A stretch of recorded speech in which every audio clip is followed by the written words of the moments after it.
Dave Withers. How are you, Sean? Good.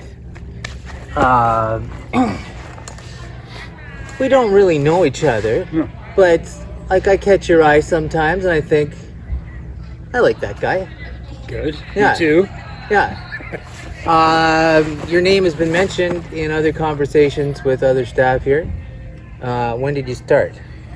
So I'm thinking that I started in 78. Yeah. 78, 79, 80. That's about it. Yeah. Yeah. On staff? On staff. You have diabetes. I don't have diabetes. Yeah, me neither. So I met Trevor Yeah. at university, and we became friends, and he just said, you seem like you might be a good guy to work at camp. And so he talked to Uncle Don, I talked to Uncle Don, and got the job. Yeah. Yeah. Loved it. Was there an interview process? Do you remember? Not interviewed? really. I think I kind of had the job, but I had to go and talk to Uncle Don. I was here, you know. Yeah. And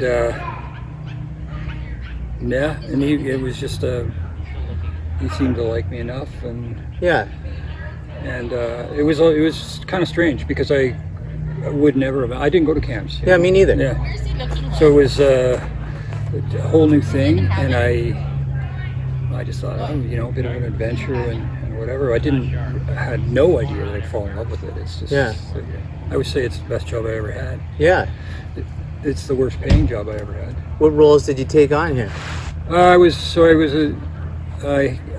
had Fala Hides the first year, and then I was program director after that with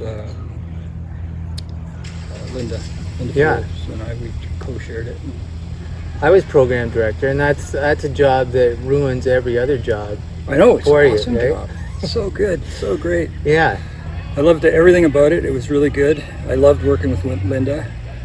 And you're the center of everything. Yeah. Right. Everything just. Yeah, and it's so good. It's very creative, and Mm-hmm. and you could just come up with these ideas and then try and make it work. Yeah. And then you've got a whole bunch of people that are really into it. They really want to try and do it, you know? Now, did it feel to you like 78?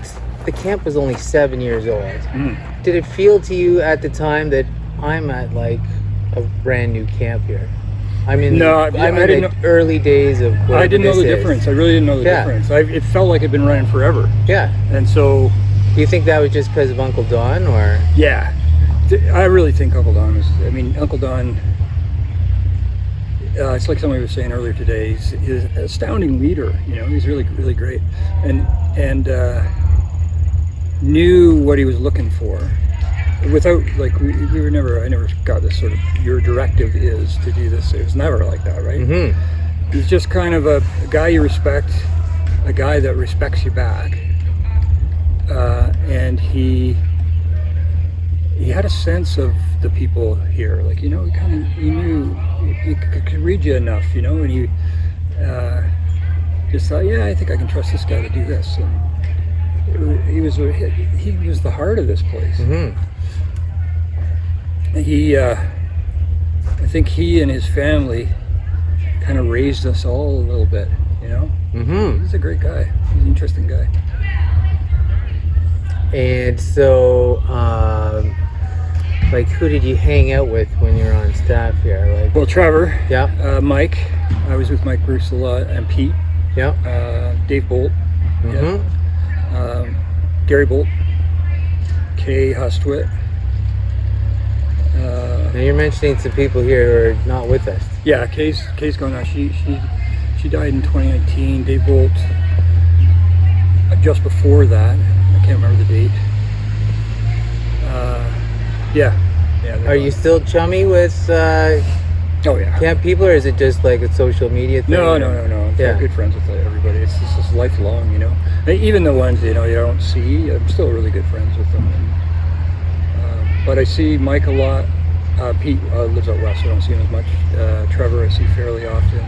Dave Anderson, I see fairly You get in on those canoe trips with Dave Anderson? No. I can't. I don't want to be around them that much. Yeah, yeah. We have a thing called the Geezers Club. All right, what's that Where about? we just meet up on Zoom and talk, and I remind them about how old they are, and they forget things because they're so old, and Mm-hmm. I have to remind them of a lot of stuff. What are these tattoos about? So I'm a retired paramedic. My second year, I think, I had a patient. It's a long story, but he broke my finger, and it was kind of the point. I was, maybe 2 years in. It was kind of the point I realized what I was really into with that job. Mm-hmm. You have all these conceptions about what it's like, and this sort of put the nail on it for me, because you see a lot of that kind of stuff. Not always at all, but. And I just put this on as a milestone. Is that the finger that he broke? Yeah. Yeah. Still kind of turned a bit, but yeah. You've got Emma and Audrey on your left arm. Those are my daughters. Yeah. My oldest, Emma, How old? 37. My youngest, Audrey, who's here, 12. Yeah. So every 25 years, I have another kid. So I'm going to have a lot of troubles with the next one. It's going to be really difficult for me. I might need I would think so. sort of help, but I'm not quite sure I'm going to figure that one out. But Any diabetes in your family? just type 2. No. Yeah. No. Yeah. It was all new to me. When I lived in residence with Trev, and so we'd have reactions every once in a while. I got to learn what how to be helpful in that situation. But it was really a camp where I learned everything.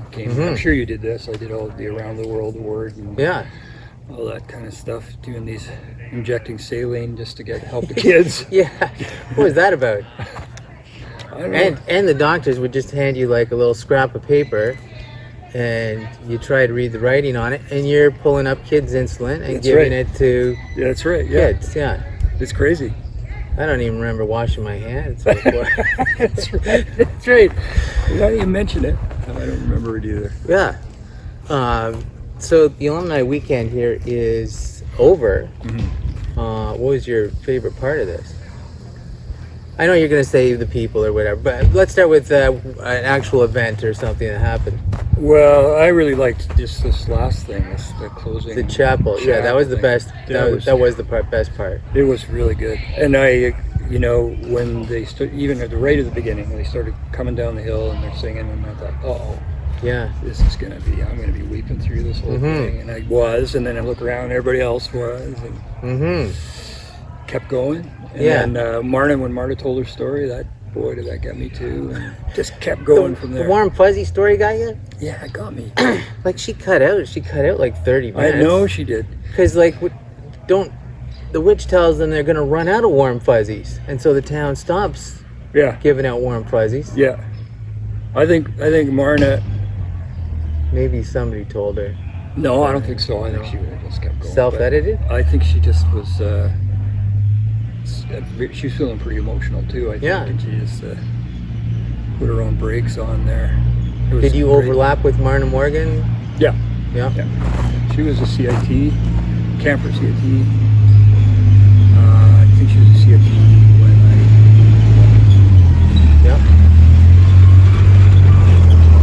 She always had that sense of humor, right? Yeah. Right? From as a kid, she was like super confident. She was just awesome. And Marna Morgan makes deep connections with people quickly. Yeah. And with people who don't fit in. Yeah. She's an extraordinary person. There's a lot of people who are extraordinary people, but she's definitely one of them. And outside of activities here, who have you enjoyed seeing? I feel like there are people that I see. I see Todd and Marna and Brian Pitts. And then there's people I don't really care if I see. And then there's this middle group who I'm like, hey, you! So I like seeing Joanne Bork and her crowd. That was pretty great. They were adorable back then. They're adorable now. Seeing Marianne again. I didn't remember her name right off, but I totally remembered her, and I couldn't. Marianne Sproul. Marianne Sproul. Yeah. She was always. I really liked her back. She was just nice, really nice person, you know. I kind of like seeing everyone. It was a little overwhelming. Like, there's people I saw that I know, but I couldn't place. Like, Yeah. I couldn't, and I know them, and I know that I've had like a connection with them in the past, you know. Mhm. And I couldn't, you know, I'm getting older. I just couldn't. But, you know, everyone's so friendly. You just tell them, and they fill you in. Mhm. So, There's lots of people I didn't even talk to. yeah, me too. Me too. I did swing around. I didn't get to talk to Mary Ellen at first. I helped do the Indigenous programming for yesterday, for Saturday. Okay, yeah. And there was a lot of me just going and trying to meet people and making it work and sort of coordinating with things. So there's a lot of me just passing people, and Yeah. because I have something to do. I'm sure you had some of this kind of stuff too. And I kept seeing Mary Ellen, who I really wanted to talk to, but I didn't get to talk to her today, or I didn't make it happen until today. So, Mhm. but at least I did. Yeah. Got it done. So. And so, I don't know. What's next? Will it be a 60th? Like 60th, yeah. 60th? I just get worried. It's gonna have to 75th? 75th. That's worrisome to me. That's getting Yeah. pretty far off. Because of my old friends from the Zoomer, the old Geezers Club there. Yeah. They're all so old. They won't even remember anything by then. I'll be fine, but Yeah. yeah, they'll be a mess by then. What's your job? You're still up? No, I'm retired. I'm retired from paramedicine. Yeah. I sort of sort of uncannily I decided to get out of it just before the pandemic, which Yep. was a really great choice. I didn't know it was happening. It wasn't at the time, right? But I retired from that. But I always had a smaller business doing renovation stuff. Mm-hmm. So I do that in the winters now. So I'm retired mostly. I do a bit of stuff when I have more time on my hands in the winter, and then in the summers I'm, cottages. We have a cottage. We Yeah. do a lot of that kind of stuff. Where do you live? Guelph. We're in Kitchener. Oh yeah, you are. Yeah. Oh, we're neighbors, like really close. We're good friends. Yes. Good friends now. Yes, and we are. Close neighbors. Close neighbors. Yeah. What do you do? I run an outdoor education center for the Board of Ed in Oh, Waterloo. cool. Awesome. Yeah. That's awesome. Yeah. I try to incorporate campy stuff into Sure. that. Yeah. And are you? It's not an overnight thing, but Right. yeah. And you're hands on, like you're Yeah. actually out there doing it. I'm playing guitar and stuff. Great. So, yeah. Good. Mhm. Yeah, you guys are. Did you play with that other guy? Like, have you played with that other guy? I What forget other his guy? name. Toby? Yeah, the guy knows all the songs. He's a great singer. Yeah. He was on staff maybe for a year or two when I was on staff. He played at my wedding. I had Oh. not seen him since the day I got married. So July 20th, 2001. Really? Yeah. Another camp connection. Yeah. I have a band with 3 other guys from camp. Oh, really? A band, yeah, Really? rock and roll band. Really? What's Yeah. the band? What band? It's called Ridgewalker. If I had a CD, I would give it to you. Yeah. Yeah. I have a CD. I can give it to you. I got your CD. Oh, you did, eh? Yeah. Awesome. That's nice. If it's the CD, Yeah, that's the only one I got. yeah. I was in a band called Black Cabbage All right. for 6-7 years. I did that for a while. I was making a living. When I say I was making a living, I wasn't making a living, but I was getting enough rent to keep doing it. Hmm. Where'd you get the name Black Cabbage? One of the guys in the band, and it was one of those band names you regret later because we got a little more popular than I think anybody had really thought about. And so we would get a lot of people asking us to do Black Sabbath songs. Hmm. So for fun, we learned a few things, but that's not the kind of music we played. And so, Yeah. but we worked with it. And it is what it is, once you got that band name, you're kind of stuck with it. So we did 3 records, and still friends with all those people. But Yeah. it just sort of petered out. But it's fun. And so were you like a central guitar player here during your time? No, I wouldn't say central, but I was always in on it. Yeah. But kind of Mike and Pete were, and I was there. I'd say Mike kind of taught me out. Trevor a little bit, and then Mike taught me how to play guitar. Yeah. And I just tried to keep up. You know Yeah. how it is. You eat around the fire, and I learned how to play here, and you get, hey, we're playing Mountain Dew. So Yeah. you get up in front of the dining hall, and just you don't do know it. the chords, You don't know. and you're just, yeah, Eventually, you feel confident enough to actually let people hear the noise you're making, and then it goes from there. But and I think it's the fear of getting up there. You know, you're getting up that drives you to keep your fingers and that's right. Start You gotta moving them you around. gotta keep up. Yeah, those are great memories of that. I love that. I don't jam much anymore. I don't know why. I don't do it. I sort of have a studio. Can you play lead guitar? I did when I was in the band, Yeah. like tonal lead guitar, like amp stuff and not like licks. Yeah, That kind of stuff. And like George Harrison. yeah, a little bit like George Harrison. Yeah, That kind of thing. Yeah. he wasn't doing scales. Yeah. just, yeah. Yeah. And then I play, I play with feedback and do a little bit of pedal stuff, not too much. And I was never good at the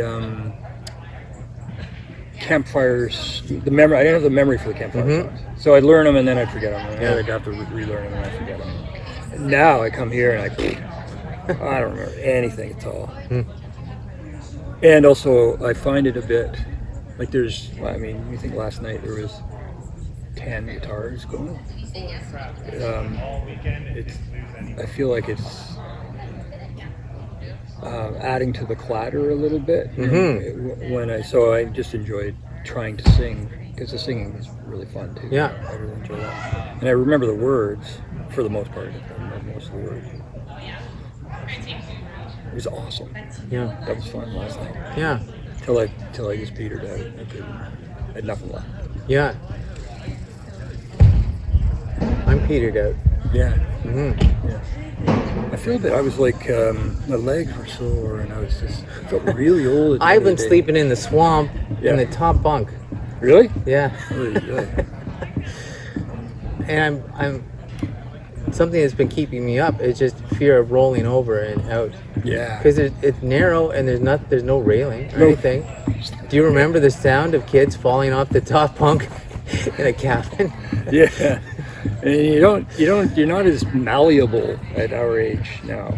Like the kids used to fall off, plunk, and then you'd go out and you just help them back up. Yeah, and some of them will still be asleep. Yeah. You have to check, make sure they're okay. All right, Dave. Thank you. Yeah, thanks. Thank you. Mm-hmm. That's awesome.